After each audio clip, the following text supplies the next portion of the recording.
मैनपुरी का चुनाव इस बार रिकॉर्ड मतों से समाजवादी पार्टी जीतने जा रही है। पहले भी चुनाव जब बाई इलेक्शन हुआ तो यहाँ की जनता ने एक एक वोट नेताजी को याद कर करके समाजवादी पार्टी के पक्ष में डाला और उसका परिणाम हुआ कि मैनपुरी की बहुत बड़ी जीत हुई है। इस बार भी जनता रिकॉर्ड मतों से समाजवादी पार्टी को जिताने जा रही है। दूसरे दल जो सामने हैं उनके पास दिखाने और बताने को कोई काम नहीं है। सुनने में आ रहा है कि पूरे देश की होर्डिंगों से जो जो लोकसभा के उनके प्रत्याशी हैं उनकी तस्वीर हटा दी गई है। जितने भी लोकसभा के प्रत्याशी हैं उनकी बड़ी बड़ी होर्डिंग पर तस्वीर गायब है। जनता जब 10 साल का दिल्ली का आकलन करेगी और 7 साल उत्तर प्रदेश सरकार का आकलन करेगी तो वो सब चेहरे गायब हो जाएंगे। उत्तर प्रदेश से भारतीय जनता पार्टी का और देश की राजनीति से भारतीय जनता पार्टी का सफाया होने जा रहा है। महंगाई चरम सीमा पर इन्होंने पहुंचा दी। महंगाई इसलिए भी है कि कुछ लोगों को ये मुनाफा ज्यादा कमाने दे रहे हैं। मुनाफा कमाने से और जिस तरीके से भ्रष्टाचार हुआ है इलेक्टोरल बॉन्ड में, क्या कोई सोच सकता है कि इलेक्टोरल बॉन्ड के बहाने ईडी, सीबीआई, इनकम टैक्स को आगे कर करके चंदा वसूला गया हो? 1000 करोड़, 600 करोड़, 400 करोड़। ये बीजेपी के लोग बहुत प्रचार कर रहे थे वैक्सीन का। सुनने में आ रहा है वैक्सीन वाले से भी इन्होंने चंदा वसूल लिया। सोचिए आप, तो जहां इलेक्टोरल बॉन्ड से चंदा वसूला है उसकी वजह से भ्रष्टाचार और महंगाई बढ़ी है। मुनाफा जो कमाने को मौका दे रहे हैं उससे महंगाई बढ़ी है। और इधर खबरें आ रही हैं और जो सरकारी आंकड़े बता रहे हैं और जो जगह जगह सर्वे हुए हैं, महत्वपूर्ण संस्थाओं ने जो सर्वे किए हैं, बेरोजगारी चरम सीमा पे पहुंच गई। 80 और 90% पढ़ने लिखने वाला नौजवान बेरोजगार है। मुझे याद है कन्नौज का ब्रजेश पाल, जिसने आत्महत्या कर ली और आत्महत्या करने से पहले उसने कहा कि मैंने इतनी पढ़ाई की, मेहनत की और डिग्री हासिल की। उसने अपनी डिग्रियां चला दी और कहा कि जिस डिग्री से मुझे नौकरी नहीं मिल सकती उस डिग्री का क्या फायदा। उसने आत्महत्या कर ली। जो लोग विश्व गुरु बनाना चाहते हैं उनकी सरकारों में किसानों ने 1 लाख आत्महत्या की है। दिल्ली की सरकार जब से आई है 2014 से और अभी तक अगर आप आंकड़ा देखेंगे एनसीआरबी का, 1 लाख किसानों ने आत्महत्या की। ये वही लोग हैं जो किसानों के लिए काले कानून ला रहे थे। अंतर्गतवा इन्हें कानून वापस लेने पड़े। हजारों किसान उसमें शहीद हो गए। किसान ये बात नहीं भूला है और किसान ये बात भी नहीं भूला है कि उसकी आय दोगुनी का वादा किया था। आज किसान की किसी फसल की आय दोगुनी नहीं है। फसल तैयार है, सरकार क्या रेट दिलवा पा रही है? कहने को तो इन्होंने भारत रत्न दिया है चौधरी चरण सिंह जी को, स्वामीनाथन जी को, लेकिन क्या किसानों को जिनके लिए जीवन भर चौधरी चरण सिंह जी ने संघर्ष किया और स्वामीनाथन जी कमीशन ने जो रिपोर्ट बनाई जिससे किसानों को लाभ मिलता, क्या ये सरकारी या कानूनी अधिकार दे पा रहे हैं किसानों को एमएसपी के लिए? ये बड़े सवाल हैं। और इनकी सरकार में तो हर परीक्षा लीक हो रही है। अभी तक 10 परीक्षाएं वो लीक हो गई हैं। जानबूझ करके इन्होंने नौजवानों से नौकरी छीनी है। ये नौकरी नहीं छीन रहे हैं, ये आरक्षण नहीं देना चाहते हैं, क्योंकि वो जानते हैं सरकारी नौकरी देनी पड़ेगी तो आरक्षण देना पड़ेगा। ये आरक्षण नहीं देना चाहते, इसलिए नौकरी के जानबूझ करके पेपर लीक करा रहे हैं। और अग्निवीर जैसी व्यवस्था को कभी समाजवादी लोग स्वीकार नहीं कर सकते। जो 4 साल की आधी अधूरी नौकरी है, आने वाले समय में हो सकता है ये खाकी वालों की भी 4 साल या 3 साल की नौकरी कर दें, तो सोचो इनका भविष्य क्या होगा।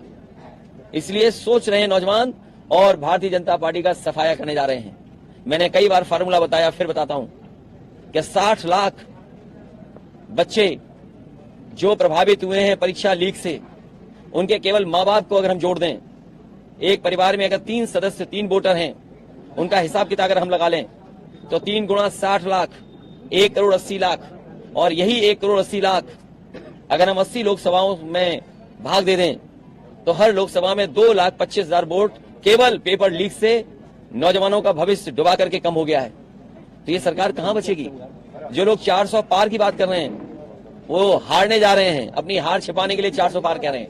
और अगर 400 पार ही कर रहे होते तो क्या झूठे मुकदमे लगा करके दिल्ली के मुख्यमंत्री को जेल भेजना पड़ता?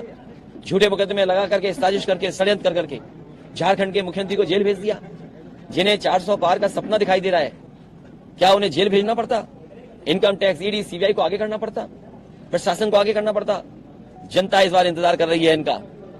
और इनका जवाब अपने वोट के माध्यम से देंगे। उत्तर प्रदेश सहित पूरे देश से भारतीय जनता पार्टी का सफाया होने जा रहा है।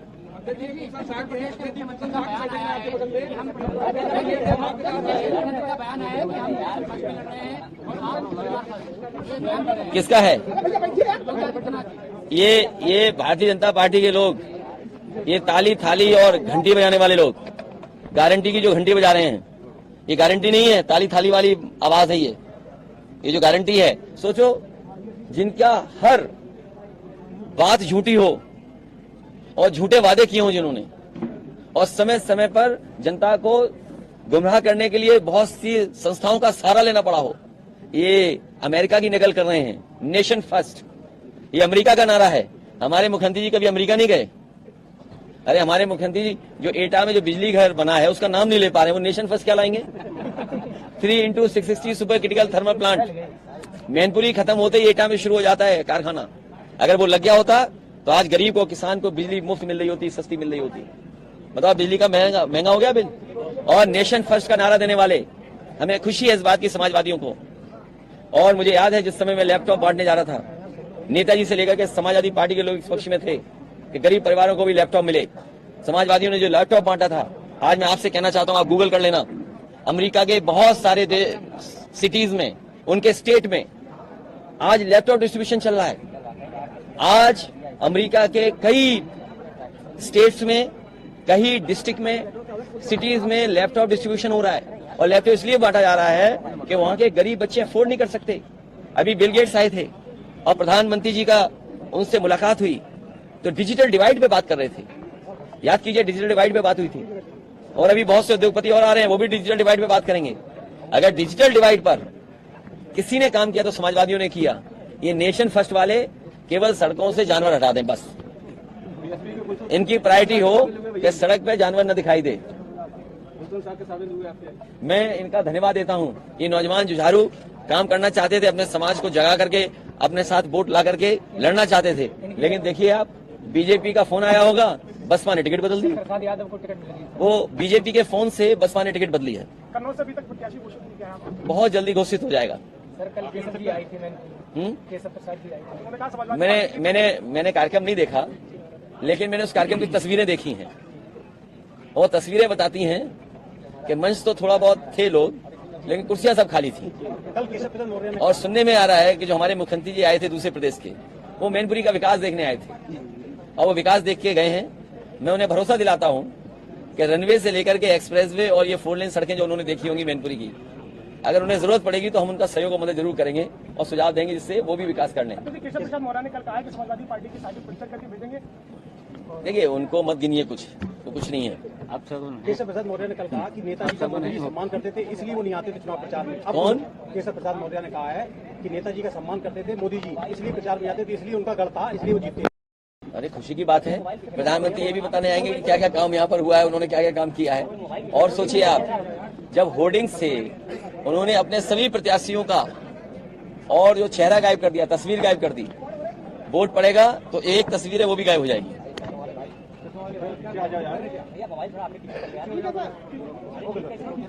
मैं एक बार फिर प्रेस का धन्यवाद देता हूं और मैं मैनपुरी की जनता से का धन्यवाद देता हूं, आभार प्रकट करता हूं। और मुझे पूरा भरोसा है कि इस बार रिकॉर्ड मतों से समाजवादी पार्टी जीतने जा रही है। और जो प्रत्याशी हैं बीजेपी के, हमारे मैनपुरी के पत्रकार जानते होंगे, उन्होंने तो पहले ही कह दिया है, जब उनसे पूछा कि कौन जीतने जा रहा है तो वो कह रहे इसमें यहाँ क्या बताना, यहाँ तो सपा जीतने जा रही है। सोचो, उसे प्रत्याशी बनाया जो पहले से ही सपा का समर्थक रहा है और सपा को जिताना चाहता है। तो ये बीजेपी वाले सपा को ही लगता है जिताना चाहते हैं। नारा टोल हो रहा है कि अभी नहीं तो कभी नहीं। एक मेरा सवाल है, आपके इंडिया अलायंस में एक पार्टी है, एक दल है जिसने कि ये कहा है अगर हम पावर में आते अगर तो जो इंडिया के जितने भी एटॉमिक हथियार हैं उनको हम सब नष्ट कर देंगे। मुझे नहीं पता है अभी नहीं तो कभी नहीं। क्या चीज? मुझे जानकारी नहीं है, मुझे जानकारी नहीं है इस सवाल के बारे में। लोगों को रोजगार देने की बात कही है। कौन सा मैनिफेस्टो? मोदी जी ने जो घोषणा पत्र जारी किया। देखिए, उनका जो है घोषणा पत्र, 15 लाख रुपए तुम्हारे अकाउंट में आ गए। 15 लाख रुपए, किसान की आय दोगुनी हो गई, 2 करोड़ नौकरियां मिल गई, स्मार्ट सिटी बन गए और किसानों को सुविधा देने की बात कही थी, लोन माफ करने का, कि लोन माफ हो गया। उद्योगपतियों का 15 लाख करोड़ माफ कर दिया और हमारे किसानों का लाखों रुपया जो बैंक पर है वो माफ नहीं किया इन्होंने। समाजवादी पार्टी ने इस बात को अपने घोषणा पत्र में लिखा है, जहां ओल्ड पेंशन बहाल होगी, ओल्ड पेंशन स्कीम बहाल होगी, वहीं हमारे किसानों का भी कर्जा माफ होगा। अगर उद्योगपतियों का कर्जा माफ हो सकता है तो हमारे किसानों का भी कर्जा माफ होगा। राष्ट्रीय अध्यक्ष जी, विपक्ष की सबसे ताकतवर आपको है, पार्टी है और तमाम अभी दूसरा खत्म मोदी ने 10 गारंटी की बात की, नौकरी की बात नहीं की है। मैं अगर हम उम्र का हिसाब किताब लगाएं, उम्र का हिसाब किताब लगाएं तो उम्र का हिसाब किताब लगाएं तो 2014 में जुमला आया था, तो 2014 में जुमला आया और 2024 में ये आई आपकी गारंटी और घंटी। तो जुमले से बड़ा कोई मामला है ये। जब जुमला पूरा नहीं हुआ तो गारंटी कैसे पूरी होगी? तो गारंटी तो 2 करोड़ नौकरी की थी, गारंटी किसानों की आय की थी, गारंटी एमएसपी की थी, गारंटी सस्ती बिजली की थी, गारंटी हमारे खाने पीने के सामान की थी। और मैं आपसे जानना चाहता हूं 2014 में बताइए सबसे सस्ती चीज नमक थी और नमक की आज कीमत क्या है? तो जो 14 में नमक सस्ता था आज बताओ कितना हो गया महंगा। सरसों की क्या कीमत थी, बाजार में क्या है और क्या सरकार दे पा रही है? आलू का किसान बर्बाद हो गया, गेहूं का बर्बाद हो रहा है, जबकि क्रेडिट दे सकते हैं, धान बर्बाद हो गया, कोई सुविधा नहीं किसानों को दी।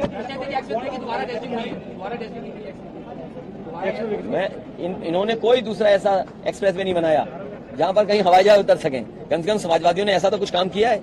और जिन सड़कों पे आप यहाँ चलते हो 4 लेन की, ये भी सब समाजवादियों की देन है। आप लड़ सकते हैं क्या करिए से आप? आपकी इच्छा है।